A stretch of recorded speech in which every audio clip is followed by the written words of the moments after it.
mas aquele que faz a vontade do meu Pai, Jesus dizendo, do meu Pai que está nos céus. E muitos naqueles dias lhe dirão, Senhor, nós não profetizamos em teu nome?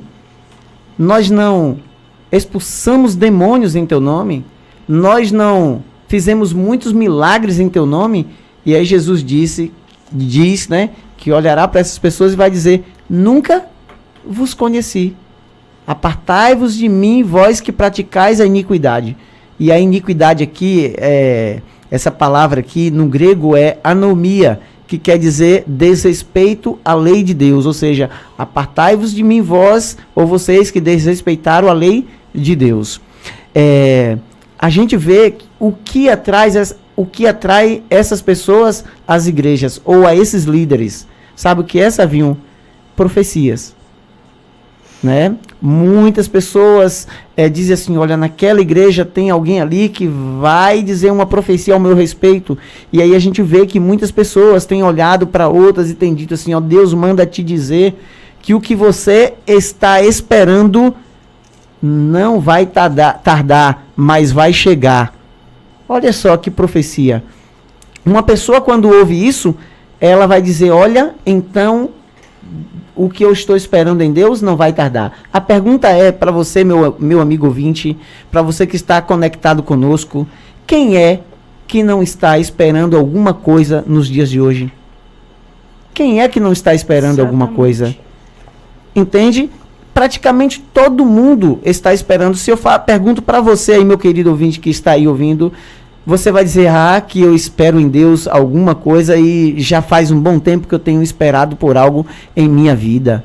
De repente chega uma pessoa e diz para você, olha, Deus manda te dizer que o que você tem esperado não tardará e muito em breve virá acontecer. Olha só, você vai acreditar, é óbvio, mas essas são profecias óbvias, entende? São profecias que as pessoas já sabem, são óbvias, não é nada vindo de Deus. Muitos outros vai dizer outras e outras profecias que são profecias óbvias, entende? Olha só, vai chegar para você e vai dizer assim, olha, Deus manda te dizer que a situação que está você colocando diante de Deus para ser resolvida em sua família, Ele vai entrar com providência para resolver o mais rápido possível. Eu te pergunto, quem é que não tem problema em família hoje? Com filho, ou com irmãos, ou com o cônjuge? Quem é que não tem problema? Deixa eu dizer para você, são profecias óbvias. E isso não vem de Deus coisa nenhuma. Entende? Muitos vai chegar para você e vai dizer o seguinte, olha só, você que está com um problema financeiro, Deus manda te dizer que dentro em breve você vai sair dessa situação. Ele vai te honrar financeiramente. Meu amigo, deixa eu perguntar aqui, quem não tem problemas financeiros hoje? 98% dos brasileiros estão endividados, com problemas financeiros, nomes no SPC. Deixa eu te dizer, quem é que não tem? De repente você ouve uma profecia dessa, você vai acreditar sim que veio de Deus. Para uma pessoa que tem estudado a Bíblia e que tem entendido quais são profecias vindas de Deus, de fato, elas vão identificar essas profecias como não sendo de Deus e não vão ser deixados enganados. Mas para pessoas que não têm esse conhecimento, vai olhar e vai dizer, é um profeta de Deus. E sabe, e você vai querer voltar para aquela igreja em que você ouviu essas profecias, porque você vai acreditar aquele profeta como sendo um profeta de Deus. Entende? Outra coisa, o que tem atraído as pessoas às igrejas hoje são também expulsões de demônios. Pessoas vai na igreja, chega lá, então alguém se apresenta endemoniada, e então as pessoas ali começam a orar, o pastor, o presbítero começa a orar pelaquela pessoa, dialoga até com o demônio que está naquela pessoa, e de repente o demônio sai. Naquele dia, porque no outro dia, ou dias depois, aquela mesma pessoa também se manifesta novamente endemoniada. Olha só. o que acontece. Então, se você vai em uma igreja dessa, chega lá, vê uma situação dessa, aquele pastor tem poder, expulsou o demônio. Amigos e amigas, o programa Verdades Presentes está aqui para trazer informações sérias para você a respeito da palavra de Deus e para não deixar você ser enganado. Muitas pessoas têm sido atraídas para as igrejas hoje por conta dos milagres que acontecem lá. E deixa eu lhe dizer, muitos deles são falsos milagres. Pessoas que aparecem, que vai com a dor de cabeça e o pastor faz uma oração e diz, quem estava com a dor de cabeça aí que passou? Muitas pessoas, eu passei. Amigos, falsos milagres. Dor de cabeça, uma coisa que a gente sente e que logo depois ali vai passar, entende? Se você for olhar como eram os feitos milagres por Jesus naquela época e pelas pessoas naquela época, você vai entender que esses milagres que você vê fazendo aí na TV, em igrejas aí, são falsos milagres para enganar você.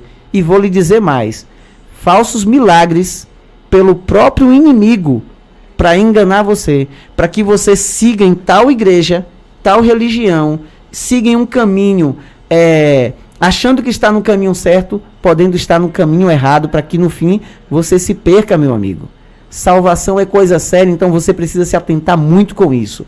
Eu teria que dizer isso aqui porque eu considero isso muito importante, Savinho. E de fato é importante, né, Savinho? Com certeza. Tem um curso líder, só complementando a sua fala, Temi, Sim. que usam até hipnose. Sim. Tem alguns vídeos na internet que a pessoa tenta induzir a outra a fazer aquilo, técnicas que aprenderam em cursos de hipnose e querem aplicar dentro das igrejas, isso é muito famoso. Sim. Técnicas para fingir que a outra pessoa está endemoniada, né? Tem um caso de uma história que eu vi, que um líder chamou uma pessoa que não sabia, só que e apertou na cabeça de uma forma tal que pareceu que ela estava se mexendo, endemoniada, cunhada, e tentou expulsar aquele demônio, né? Então o inimigo é muito esperto. E o pior de tudo é que ele sabe o que se passa na nossa mente. Sim. Porque ele conhece a nossa mente.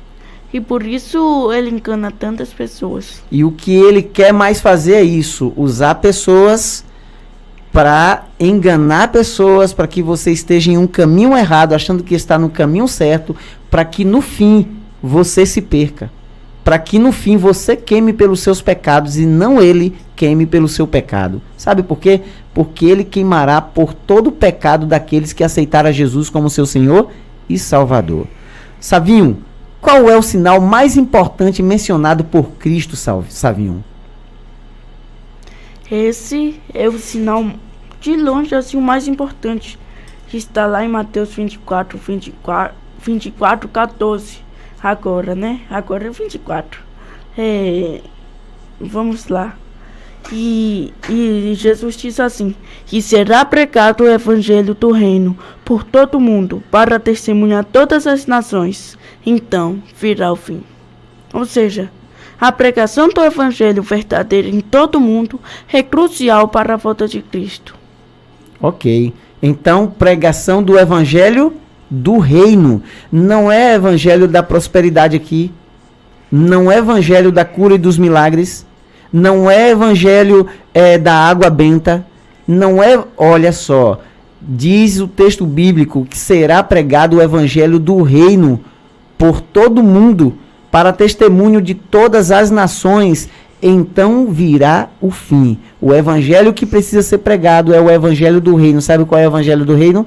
É aquele evangelho que te prepara completamente para o céu e não para uma prosperidade terrena aqui, onde te leva a focar tão somente aqui nas coisas daqui da terra. Entende? E aí há diferenças. E aí, Savinho, a pergunta é: como diferenciar a pregação dos falsos profetas da mensagem do verdadeiro evangelho? Como podemos diferenciar? Esse texto, para responder essa pergunta, o texto clássico, né, está lá em 1 João 4, que diz assim: Amados, não deis créditos a qualquer espírito. Antes, provai os espíritos se procedem de Deus, porque muitos profetas têm saído pelo mundo afora. Ou seja, provai os espíritos. Provai se o ensino está de acordo com a palavra de Deus ou não. A principal característica do profeta é estar de acordo com a palavra de Deus. Está de acordo com suas atitudes, está de acordo com o que ele fala e suas palavras está de acordo com a Bíblia, com a palavra de Deus. Se suas palavras estão em harmonia com a palavra mais santa e mais benigna que existe, que é a palavra de Deus. E é interessante porque quando aqui diz provai os espíritos, ou o espírito aqui não são nenhum espírito desencarnado, não. Espírito aqui está no minúsculo, é pessoas. Então, amados, provai as pessoas para ver se o que ela prega está de acordo com a palavra de Deus. Se o que o pastor de tua igreja, se o que o líder da tua igreja tem pregado e está em coerência com toda a Bíblia, dê um joinha, dê um legal, parabenize. Mas se o que ele prega não está em coerência com a Bíblia, ou não está de acordo com a palavra de Deus, amigo, o conselho que a gente dá é, sai fora. Você está na igreja errada, você está no lugar errado. Entende? Então observe as doutrinas da sua igreja, vê se todas estão em coerência com a Bíblia. Se estiver em coerência com a Bíblia, permaneça, mas se não estiver em coerência, meu amigo, procure uma igreja que tenha as doutrinas que estão em coerência com a Bíblia para você estar. Porque o que está em jogo não é dinheiro. O que está em